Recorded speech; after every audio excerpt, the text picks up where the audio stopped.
Hey guys, Dr. Nicholas Das here. Today we're going to be going over some of Ashley's exercises. She has underwent a right-sided ACL reconstruction. Today we're going to go over her exercises and some of the intentions behind them. So the first thing we've got here is a single leg wall sit. With any of our patients, we really care about helping them get the endurance of the muscles that are around the affected joint, because that will help them before they get into all of their strength and power work. It's a good base layer for them to have. So here we've got Ashley doing a sumo kettlebell deadlift.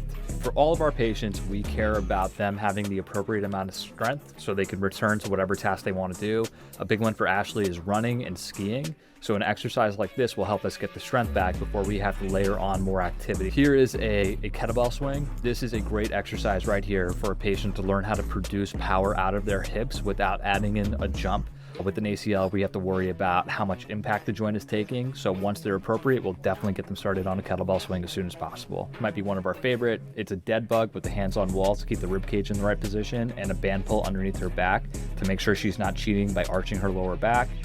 And then she just has to get her heel all the way to the ground to come back. If you give these a try at home, they're super spicy. So before we introduce a jump with any of our patients, we like to hedge their bets. So we're gonna teach them how to bias propulsion out of their legs. And when I say bias propulsion, all I really mean is we teach them the elements of force production before we expect them to show us something a little more dangerous like a jump.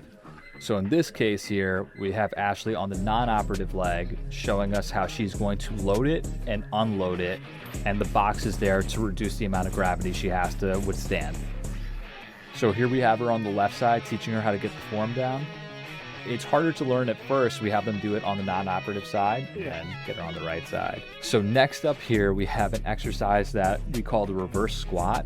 So a big problem with ACLs is we really prioritize getting their extension back as soon as possible, but then eventually they need to get full knee flexion. Knee flexion is the bend she's showing here.